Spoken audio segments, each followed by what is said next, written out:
नमस्कार दोस्तों, education point Haridwar में आप लोग का स्वागत है। आज हम पढ़ने वाले हैं वर्ल्ड हेरिटेज साइट और हम सिर्फ भारत में विश्व धरोहर स्थल देखेंगे। तो भारत में कुल इनकी संख्या है 38 और विश्व में अगर आप देखेंगे 2000 से अधिक विश्व धरोहर या विश्व विरासत स्थल हैं। तो ये होते क्या हैं, यूनेस्को द्वारा जिन स्थलों को संरक्षण प्रदान किया जाता है ये वही हैं। भारत में दुनिया के 6 नंबर पर विश्व धरोहर स्थल हैं संख्या के हिसाब से, और भारत में सबसे ज़्यादा विश्व धरोहर स्थल हैं वो महाराष्ट्र में है। इनकी संख्या 5 है। आइए शुरुआत करते हैं सबसे पहले विश्व धरोहर स्थल से। तो पहला है अजंता की गुफाएं। ये महाराष्ट्र में है। 2री शताब्दी ईसा पूर्व से लेकर 6ठी शताब्दी के मध्य हैं इनका निर्माण हुआ था। और 1983 में ये पूछा जा सकता है, 1983 में ये भी पूछा जा सकता है कि अजंता की गुफाएं कहाँ हैं। ये भी क्वेश्चन आए हैं प्रीवियस, अगर आप देखेंगे तो ये बौद्ध गुफाएं हैं, बौद्ध को समर्पित हैं ये। और घोड़े की नाल की आकृति के समान है ये। कौन सी? अजंता की गुफाएं। तो घोड़े की नाल की आकृति, घोड़े की नाल ऐसे ना, तो घोड़े की नाल की आकृति के हैं। अशोक से प्रारंभ होकर और ये 6ठी शताब्दी में गुप्त साम्राज्य तक पाई जाती हैं।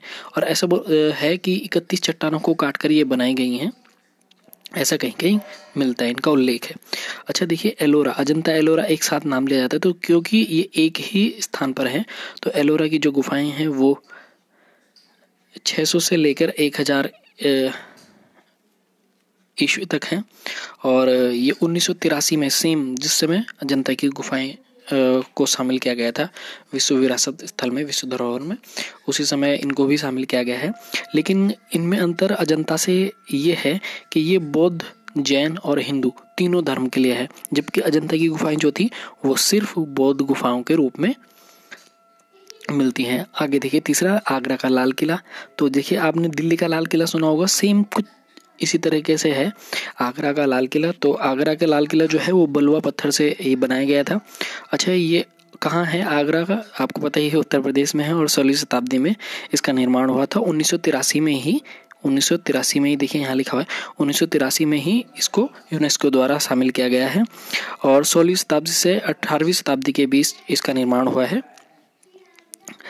अच्छा, इसमें यह है कि अकबर से लेकर औरंगजेब के शासनकाल तक इसका निर्माण हुआ है। इसमें क्या क्या है? आगरा के जो लाल किला है इसमें कौन कौन से अन्य स्थल हैं? तो जैसे खास महल हो गया, शीश महल हो गया, और मोहम्मद बुर्ज है, और दीवाने खास, दीवाने आम और नगीना मस्जिद आदि शामिल हैं। तो यहाँ से क्वेश्चन आ सकता है कि इनमें अन्य क्या क्या है। इस तरीके से ऑप्शन डाल के वो दे देगा कि निम्नलिखित भाग नहीं है, इस तरीके से दे देगा, तो आपको याद रखना पड़ेगा।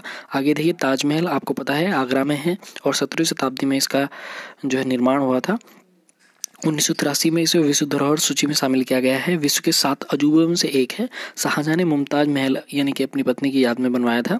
और इसमें देखिए, पारसी, मुगल और यानी कि इस्लाम, एक तरह से पारसी, इस्लाम और भारतीय शैली का मिश्रण मिलता है इसे, जो इसका निर्माण है। अच्छा, ये 16 वर्षों में बना था। कब से कब तक? देखिए यहाँ लिखा हुआ है 1931 से 1948 तक।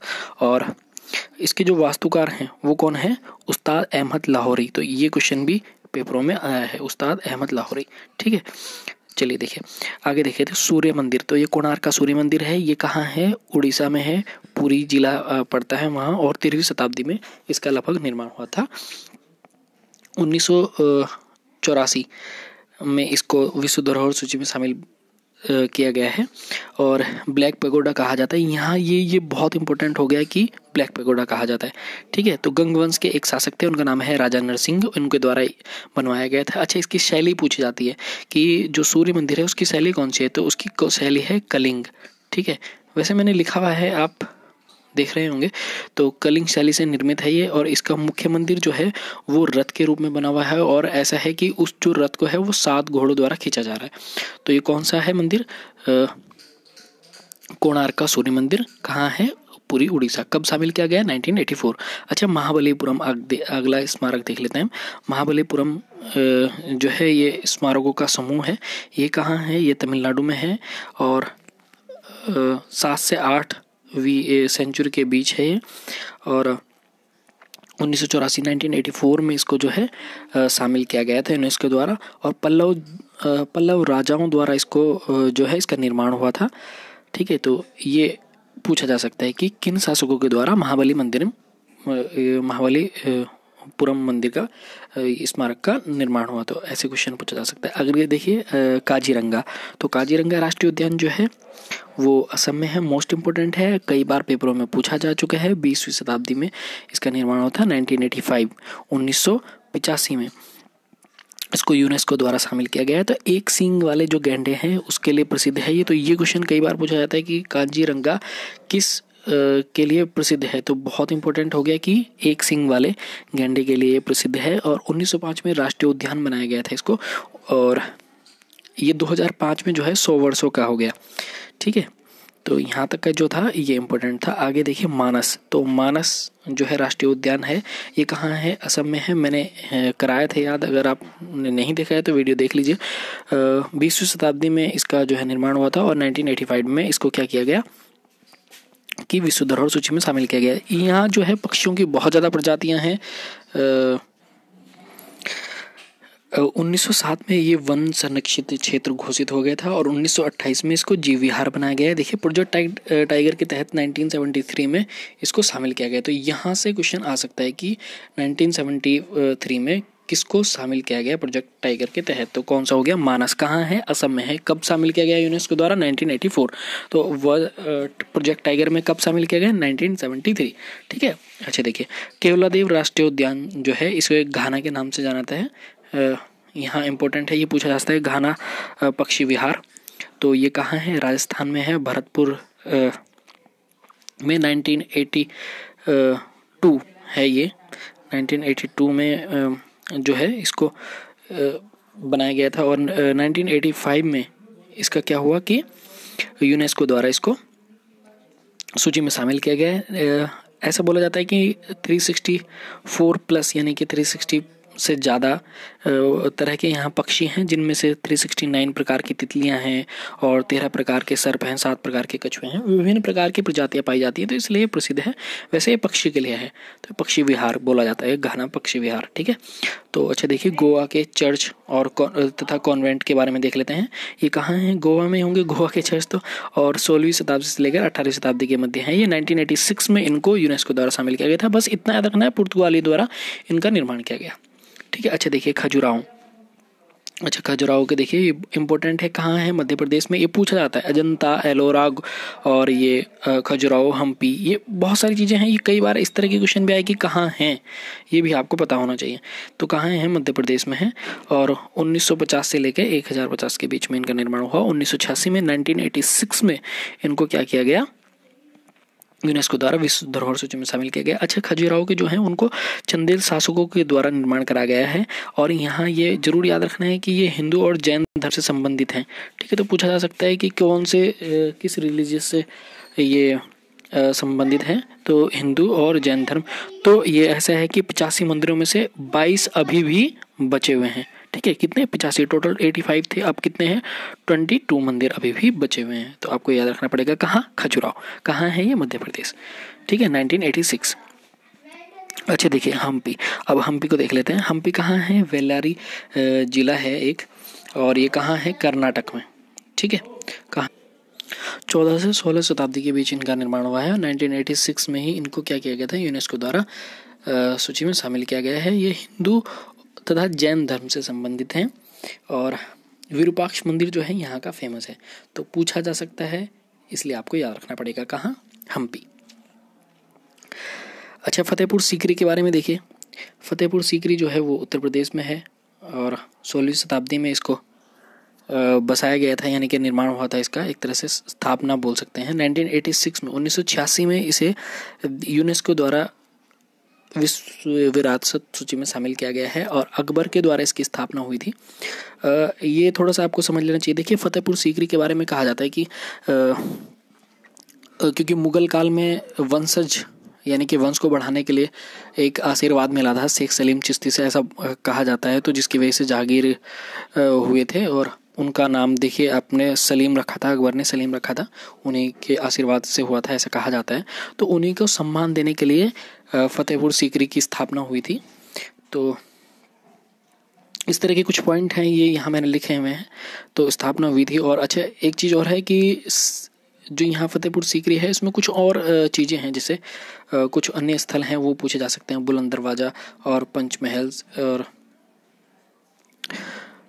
शेख सलीम चिश्ती की जो मकबरा है वो है। तो बुलंद दरवाज़ा देखिए आप गुजरात विजय के पश्चात बना गया था। बहुत सारी चीज़ें हैं, ये अगर इन पॉइंट को लेंगे तो बहुत काफ़ी लंबी हो जाएगी वीडियो, तो इनके लिए अलग से टॉपिक लेकर हम वीडियो बना देंगे, लेकिन अभी बस जितना यहाँ से आ सकता है मैं उतना कवर करा रहा हूँ। अच्छा देखिए, पट्टाडकल है, कर्नाटक में पड़ता है ये कर्नाटक में है और 8वीं शताब्दी में इसका निर्माण हुआ। 1987 में इसको यूनेस्को द्वारा विश्व धरोहर सूची में शामिल किया गया था। यहाँ जो है, यहाँ से क्वेश्चन आ सकते हैं और कई बार ऐसा होता है कि जब स्टेटमेंट वाइज अगर क्वेश्चन बनाने होते हैं तो ये ऐसे ऐसे टॉपिक वो उठा लेते हैं। देखिए यहाँ कुल मिलाकर 10 हैं स्थल, जिनमें से 9 हिंदू हैं, हिंदू स्थल हैं और एक जो है वो जैन धर्मशाला है। तो कुल मिलाकर 9 हो गए हिंदू और एक हो गया जैन धर्म।